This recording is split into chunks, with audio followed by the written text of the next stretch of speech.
Let me tell you something most people in this trade don't want to hear.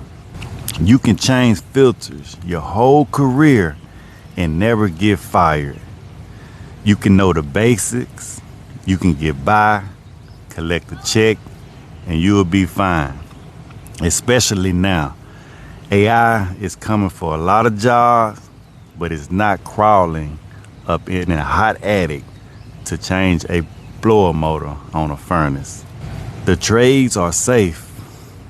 Blue collar is about to be more valuable than ever. So here's the real question.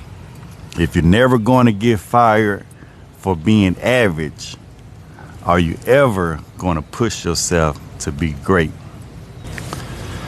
So I want to compare HVAC to other pros like the NBA, the NFL, soccer, real professionals. And I don't mean like a part-time job you picked up in school just to get by. I'm talking about people who decided that this is who they are, because the greats, the ones who separate themselves, they study their craft 365. That's all they do. That's the difference between being good and great. And I'm going to break it down for you. People ask me all the time, how did I get good at HVAC? It's not a secret. I treated it like a profession. I studied my craft 24/7. That's all I did. When my peers was going out, I was at home studying what a capacitor does, what a TXV valve does, what a compressor actually does inside a system. I studied the parts. I studied the equipment. While everybody else was clocking out mentally, I was just getting started. That's it. That's the whole thing. I treated it like the greats treat their craft. Let me give you two players. One of my favorite players coming up was Allen Iverson, AI. Loved his game, but Iverson never won an NBA championship. And a big part of that, he didn't want to practice. You remember the famous press conference? What are we talking about? Practice? Not the game, but practice. Now look at Kobe Bryant. All Kobe wanted to do was practice. When his peers was out partying, Kobe was in the gym, shooting in the dark. Same league, same talent level around them, but completely different outcomes. Both were great players, but one studied his craft like his life depended on it. And one of them just relied on his talent. And I'm not saying you can't be good at it. You can. But if you want to go to the next level, you got to do this 365 every day. You know what I'm saying? The way the greats do it. Now, I know some of y'all are young. You know what I'm saying? That was my era, you know, late 90s, early 2000s. I was actually living in it, you know what I'm saying? And I couldn't even see it back then because I was young too. So let me give you, the same lessons in today's game. Look at Ja Morant and look at Jalen Brunson. Ja Morant is more athletic than Brunson, probably more talented, straight up. The man can fly, you know what I'm saying? But what he's known for, being at the club with his peers, flashing guns on the internet, you know what I'm saying, getting suspended, distracted, all that God-given talent, and he keeps stepping on his own feet. Now Jalen Brunson, point guard for the New York Knicks, one of the shortest guys in the league. 6'1", 6 foot, not that athletic, not like Ja, not a leaper, and he just won an NBA championship, Finals MVP, first title since 1973. How? All he cares about is craft. That's it. Coaches talk about his work ethic being off the charts. He's the first one in the gym, last one out. Bronson never get caught up in the nonsense. He's locked in on basketball. He's locked in on his craft, period. And here's the part that ties it all together. You want to know how connected this is. Bronson's mother was a college roommates with Kobe Bryant's sister. That's the same mentality. It got passed down. Old school, new school, same blueprint. Now look at the fathers, because this part matters. Ja Morant, dad, has always seemed like he wanted to be one of his son's friends, more than his father. Hanging out, kicking it at the games. Look at Jalen Bronson, dad. He's literally on the coaching staff, coaching his own son. They became the first father and son duo to win an NBA championship together. So one household was about being buddies. The other was about the work.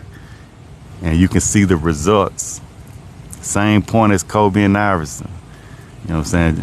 This is just in your time. The talented ones with the distractions, and the focused ones is the ones with the rings. Here's the part that catches people. In a lot of careers, if you don't level up, you're gone. Replace. In HVAC, it doesn't work like that. We need technicians. We need them bad. And with AI taking, so much of the white collar world, we're going to need more blue collar workers. You know what I'm saying? Not less. So you're not going to get fired for not wanting to be great. You can always change filters, and you can know the basics. There will always be a job for you. You know what I'm saying? And that's exactly why this is so dangerous, because nobody's forcing you to grow. And most people don't. The safety net becomes the ceiling.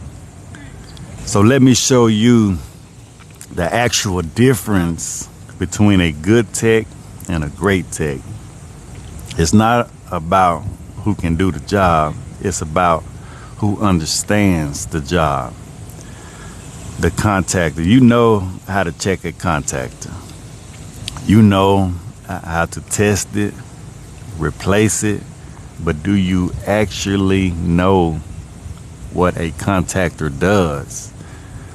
Do you know why contacts pit and burn? Do you know what's happening electrically every time that coil pulls in? Good tech swap parts. Great tech knows why it failed. The refrigerant. You know there's refrigerant in the system. You know the pressures, but do you really know refrigeration? Do you understand what happening with that refrigerant at every stage? What it's doing? Why it changes state? Why your pressures read the way they read on a 100-degree day versus a 70-degree day? Metering device. Yeah, you know what a TXV is. You can point to it. You know what a fixed orifice is, or what it looks like when you're holding it or when you see it. But do you actually know what they do inside the refrigeration cycle? A fixed orifice is just that. It's fixed. It meters refrigerant based on pressure differences and nothing else. It doesn't think, it doesn't adjust. Well, TXV, the expansion valve, is active.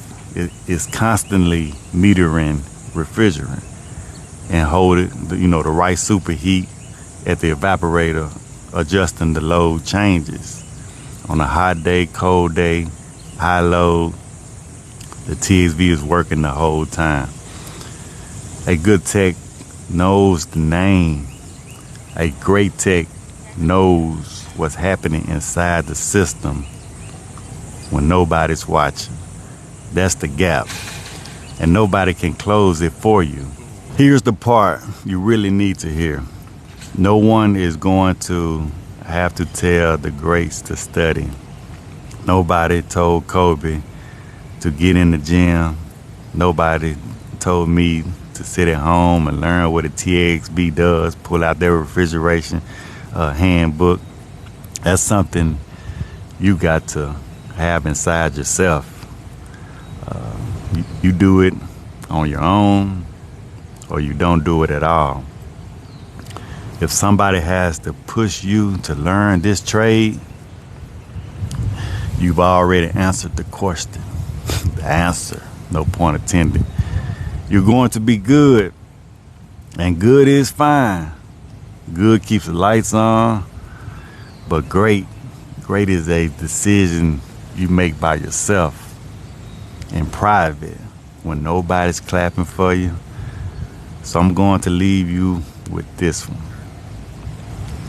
Pick one thing this week, one component, whether it be the contactor, the TXV, the compressor, learn the refrigeration cycle, whatever you've been getting by with without really understanding it, and go learn it all the way down. Not enough to fix it, but enough to teach it. Do that this week, and a year from now, you won't even recognize yourself. That's how you separate from your peers. If this one hit home, do me a favor, like the video, subscribe. Go visit the HVAChouse.com. Links in the description below. Get you some of these fine tees. See this one here? Embroidery. Feel good. Cotton. This gonna last forever. All right, HVAC people, we out. You smell that? That's smoke, summer, and the HVAC people doing what we do best. Cookouts, weekends, the trucks parked. When you're off the clock, you wear what you stand for. The HVAC House, premium 100% cotton tees, built for the trade, made for the heat.